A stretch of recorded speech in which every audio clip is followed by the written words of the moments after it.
So hari ni aku dah dekat Selangor dah. So ada yang aku cakap kan, lepas ni tak ada video Baha. Bukan tak ada, aku akan usahakan insyaAllah. Sebab aku terlampau busy dengan belajar sekarang ni. So nak buat yang ni. Lepas tu YouTube aku pun aku nak kena selalu buat juga. YouTube Baha pun aku nak kena konsisten. So ada banyak sangat kerja yang aku kena buat dalam masa. Sebab tu kadang-kadang video Baha ni aku tak edit sangat sebab terlampau banyak kerja tau. So aku terpaksa post gitu je. Sebab tu kadang-kadang macam suara tak okey, background tak ada, ni hilang, itu hilang. Sebab benda-benda yang macam ni lah. Lepas tu terlampau ramai sangat tanya aku pasal Baha. Aku faham korang tengok kat TikTok, tapi korang tengok separuh jalan, korang tak tengok full cerita kan. Macam bukan tak tengok full cerita, tapi aku tak cerita full story pasal Baha. So hari ni aku akan ceritalah pasal Baha. Kenapa Baha boleh jadi macam tu, apa terjadi kat dia. Aku akan cerita dekat sini. Aku nak cerita kat TikTok, tapi aku pernah kena sound dengan someone, and then dia cakap aku ni nak naikkan aku punya TikTok follower. Aku cakap dengan korang, Baha viral ni aku tak ada pun jual produk ke, tak ada pun aku nak promote barang aku ke, aku tak jual apa-apa pun. Korang jangan risau, aku memang buat ni. Waktu malam tu aku sedih sangat. Malam tu aku cakap dengan korang, aku sedih sangat. Time tu aku termenung sebab aku kena kecam dekat tempat rezeki yang aku cari rezeki tu. So aku post je. Sebab sebelum ni aku punya follower 200 je, 200-500 macam tu. Tiba-tiba je malam tu benda tu meletup.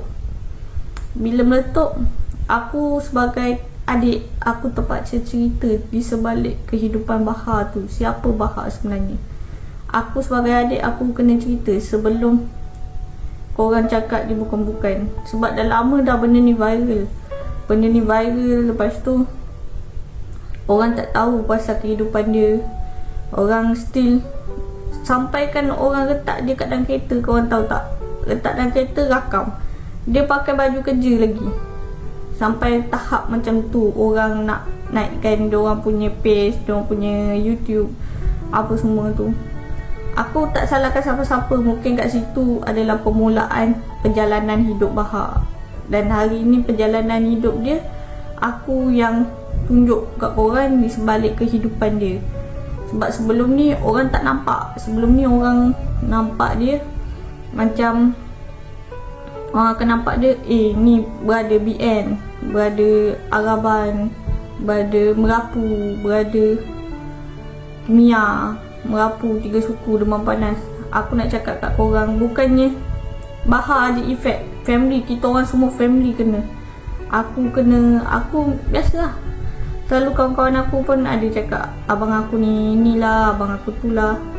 So waktu malam tu bila viral tu, aku jelaskanlah kenapa di sebalik kehidupan Baha tu. Sebenarnya Baha tu normal. So bila aku dah jelaskan tu, aku bersyukur sangat sebab korang boleh accept. Dan korang pun berdoakan. Dan korang tak kecam lah. Aku bersyukur sangat lah. Sebab mungkin kat sini rezeki Baha bermula. Sebab kalau dia bermula daripada dulu pun, yang orang kecam, orang kutuk pun tak sedap juga. Tapi bila dah macam ni, aku bersyukurlah dengan doa-doa yang korang doakan untuk Baha. So kalau korang tanya aku kenapa Baha boleh jadi macam tu, aku boleh ceritalah. Bermula daripada rumah kena lelong. Sebelum ni hidup kita orang susah. Korang tahu kan mak aku tu sakit. So Baha tu memang dah bermula daripada dulu lagi. Dia jadi ketua keluarga, jaga adik-adik dia. Daripada kecil lagi dia dah kena jaga adik-adik, tengok adik-adik dia. So bermula daripada rumah kena lelong tu, tekanan dia terlampau sangat. Tekanan kehidupan dia terlampau sangat.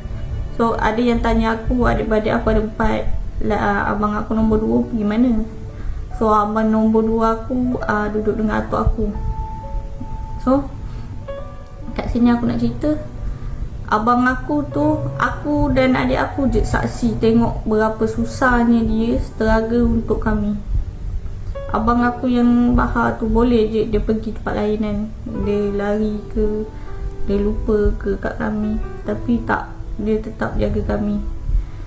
Aku nak cerita berapa kali dia cuba untuk bunuh diri, menangis-nangis tau. Berapa kali dia nak cuba bunuh diri. Orang kampung bawa balik, cakap abang kau ni nak bunuh diri ni. Tapi orang kampung tak buat apa-apa pun. Dia macam marah nak bunuh diri ni apa semua. Itulah dorang hantar gitu je. Lepas tu dorang dah tak ada tengok dah, macam tu lah. Lepas tu aku nak cerita yang kehidupan Bahar. Bahar ni seorang abang yang baik.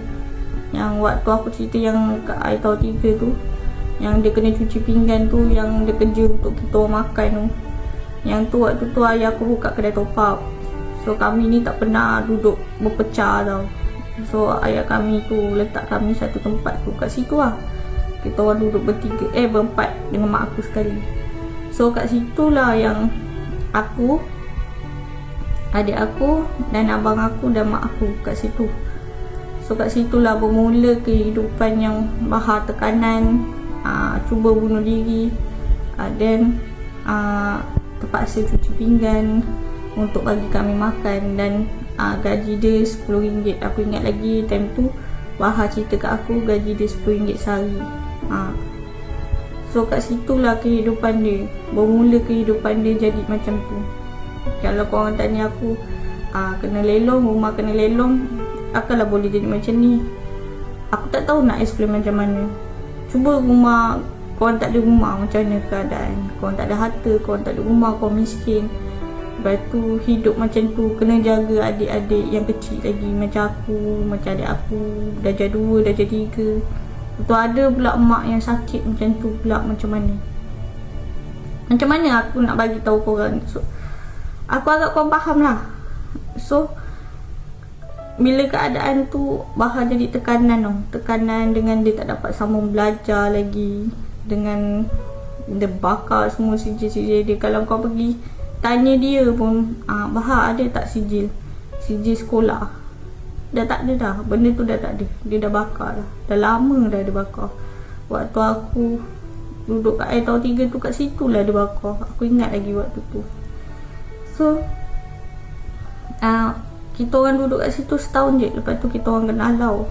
Time tu aku tak sekolah setahun, adik aku tak sekolah dekat 2 tahun. Lepas kena halau tu kami berpecah adik-beradik. So bila dah berpecah tu, aku duduk dengan adik aku duduk dengan makcik aku kat Kedah.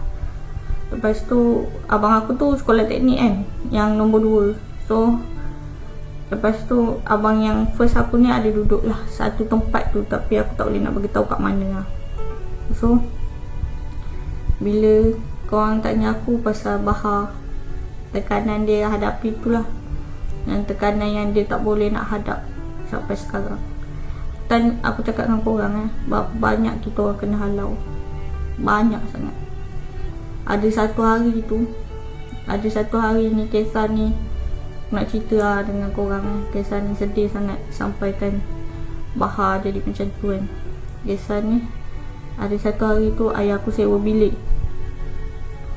Aku tak tahu kenapa waktu tu aku tak duduk lagi kat bilik tu. So yang tahu kisah ni ayah aku seorang je. So ayah aku ni ada sewa satu bilik. Tapi satu hari ni dia kena halau dengan orang tu, orang yang penyewa bilik tu lah. Penyewa kita rumah ni dia buat sewa bilik. So ayah aku sewa bilik kat rumah tu. So orang perempuan tu halau kita orang dan bagi RM10 je time tu. So waktu time tu lah mak aku hilang. Maksudnya mak aku ni sakit mental kan. Mak aku ni dulu waktu kita orang kecil dia suka merayau sana. Macam orang kat tepi jalan tu, merayau sana, merayau sini. So waktu tu mak aku hilang. Dan kita orang jumpa balik baru 2-3 tahun ni. Kita orang jumpa balik rupanya dekat Mersing, kat rumah kebajikan. Tu pun baru kita orang tahu dia kat sana. Tu pun kita kita orang jaga lah, sebab tu mak kita orang. So aku nak cakap macam ni, waktu mak aku hilang tu, Bahar lagi lah jadi macam tu. Sebab semua orang salahkan dia tau. Semua orang salahkan dia. Cakap mak kau hilang sebab kau. Mak kau, bukan salah abang aku. Kita orang kena halau. Kan kita macam mana kalau dah kena halau, macam mana keadaan kena halau pun aku, ya Allah, kalau boleh buat drama filem dah jadi drama dah aku rasa benda ni. Sebabkan ni. So waktu tu abang aku dah tak betul, dah betul-betul tak betul lah. Yang sebelum tu dia dah tak betul sangat, tak betul sikit. Yang ni betul-betul dah tak betul. Sudah dah merapu macam tu, kehidupan dia dah macam tu. Tak ada siapa pun ambil tahu. Tak ada siapa weh yang ambil tahu pasal dia. Tak ada siapa pun yang nak ambil tahu pasal dia. Dia dah makan belum. So satu hari tu dia kerja kat Petronas. So waktu dia kerja kat Petronas tu, dia teruskan niat dia untuk sambung belajar. Betapa bersungguhnya dia nak juga sambung belajar. So dia daftar ke College Cosmopoint. Time tu famous kan, KLMU, apa lagi, Cosmopoint time tu kan. So dia daftar ke College Cosmopoint, bahagian yang dia minat. Tapi dia habiskan lah dengan diploma tu. Tapi kehidupan macam tu lah. Lepas habis diploma, dia kerja kat BSP macam tu. Dan sampai sekarang aku nak cakap macam ni, abang aku tu tak kacau orang, tak ambil duit orang, tak minta duit orang. Kalau kau orang pergi jumpa dia, ada ke dia minta? Tak ada. Dia tak akan minta. Dia bukannya orang yang suka meminta. Tapi orang yang buat dia, aku pun tak faham. Betul, aku tak faham. Dia tak kacau orang, tapi orang yang kacau dia, aku pun tak faham. So kalau korang tengok kan perjalanan kehidupan abang aku ni, korang boleh bayangkan tak macam mana keadaan dia hadapi semua dugaan yang Allah bagi. Aku tahu abang aku dah lama dah menderita, dekat 10 tahun menderita hidup dia. Bila aku dah besar ni, aku dah kerja, aku baru bagi bantu abang aku baru tolong abang aku. Aku bagi apa yang dia nak. Bukan kami abaikan dia. Aku nak cakap, kita orang tak abaikan dia pun. Aku dah banyak kali dah ajak dia duduk dengan aku. Aku dah beli satu rumah tu, aku nak bagi dia duduk, tapi dia tak nak. Sebab dia tahu dia tak ada duit. Kalau dia duduk dengan aku, mungkin aku boleh bagi dia makan, tapi tak dapat bagi dia untuk belanja. Dia nak pergi bandar, dia nak pergi sana, nak beli jam, nak beli tu, nak beli ni. Aku tak dapat, aku tak mampu lagi. Aku kerja gaji pun boleh jaga mak aku, diri aku dan tolong suami, tu je. Yang aku kerja ni pun suami aku tak minta duit aku. Aku kerja ni pun hanya duit keluarga je, untuk mak aku, abang aku, mak aku, abang aku. So bila keadaan macam ni, aku tak boleh nak explain dah. Korang kena faham sendirilah. So kalau korang terjumpa dia punya diary, dia ada satu tempat tau, dia letak semua kisah kehidupan dia, ada satu tempat tu. So kalau korang terjumpa, itu rezeki korang lah. Kat situ korang boleh nampak lah, korang boleh tahu semua, segala-galanya kat situ, semua korang boleh tahu. Tapi aku takkan bagi tahu kat mana. Tapi hari tu waktu aku post satu video ni, ada seorang hamba Allah ni, dia bagi tahu kat aku. Dia dapat tahu semua benda. Aku pelik, macam mana dia boleh tahu? Rupanya dia dah lama follow abang aku. Dia tahu kisah hidup abang aku. So kat situ aku nak cerita, hanya Allah je boleh tahu. Hanya Allah sahaja yang tahu masalah kami, masalah keluarga kami. Kalau korang kata abang sulung ni aku boleh je jadi macam dia, aku boleh je, lain situasi dia tak sama macam orang lain. Kadang-kadang ada orang kata diorang lagi susah, tapi mak ayah tanggung. Susah tapi mak ayah tanggung. Ada lagi rumah kami ni banyak kali kena halau. Kalau nak kira kena halau tu dah banyak kali kena halau. Bahar tu sampai tekanan boleh jadi gila. Macam gitu, boleh jadi macam gitu. Macam mana kau rasa kehidupan ni? Kau faham je lah. Itu je lah aku boleh cakap. Kalau zaman tu, korang tanya aku, zaman tu boleh kerja oil and gas, gaji lebih daripada 7,000. Ada orang komen cakap, kenapa tak kerja oil and gas? Kalau lah zaman tu ada handphone secanggih ni dan kita orang ni hebat macam ni, bukannya oil and gas, aku panggil Ustaz Evil su datang tengok kita orang. Tapi zaman tu kau faham, zaman 2000 berapa tu, 2005, 2008, keadaan tu tak sama macam keadaan sekarang. So aku harap kau faham lah, janganlah cakap yang kita orang ni manja. Kita orang ni dah setara gila untuk hidup. So abang aku ni adalah satu benda yang aku pandang tinggi lah dengan dia. Dia seorang abang yang baik. Aku dah banyak dah keluar air mata untuk dia. So aku terima kasih kat semua yang support abang aku, YouTube abang aku ni. Dan jangan risau, aku tak ambil kesempatan kat abang aku pun. Aku tak akan ambil kesempatan. Kalau aku ambil kesempatan, aku dah jual produk dah sekarang ni kan. Betul tak? Aku dah memang post kau-kau lah kat YouTube aku, kat TikTok aku dah post dah. Tapi aku tak buat pun. Benda tu aku tak buat. So aku post pun kat Facebook abang aku. So nanti kalau kau nak tengok aku jujur ke tak, aku bagi duit kat abang aku pun, aku boleh post. Benda tu aku boleh post. Sebab benda ni boleh buat fitnah kan. So aku boleh post. Jangan risau. Aku akan post setiap benda yang aku bagi kat abang aku.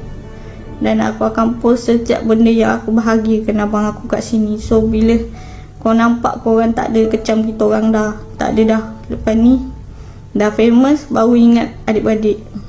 Aku tak pernah tak ingat abang aku. Sebelum famous lagi aku dah ingat dia. Sebelum famous lagi aku dah jumpa dia. Tapi bila famous tu, keadaan tu berubah menjadi lebih susah lah. Dia keadaan macam tu, dia kena pindah. Semua orang tahu kisah ni. Dia kena pindah daripada stesen minyak lain ke stesen minyak lain. Kau bayangkan tempat tu dekat dengan nak pergi bandar kan, tempat dia suka berjalan. Tapi daripada stesen minyak tu kena pindah stesen minyak lain. Lepas tu abang aku bila aku rakam pun dia dah tak nak. Bila aku cerita kat dia pun dia dah, kalau aku pegang kamera dia dah lain.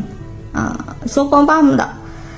Sedangkan aku adik dia ni, aku ni adik dia pergi ke BSP nak bagi duit, bukan nak rakam ni, nak bagi duit. Ada berada cari tanya aku, kenapa ya awak siapa? Agak-agak kau macam mana? Adakah aku ni jahat? Adakah aku ni jahat untuk tidak suruh benda ni viral? Adakah benda ni sebelum ni kita orang ni tak bagi viral sebab malu? Bukan sebab malu. Ada sebab. Bukannya sebab malu. Kalau kau nak tengok betul-betul, korang pergilah YouTube aku tu, kau tengok lah. Kat situ aku dah cerita semua. Kenapa kita orang tak jaga, kenapa kita orang tak nak viral. Tapi kenapa kita orang tak teruskan saman, kat situ je. Korang boleh tengok semualah. So aku harap korang faham. So aku nak terima kasih kat korang dan Assalamualaikum. Terima kasih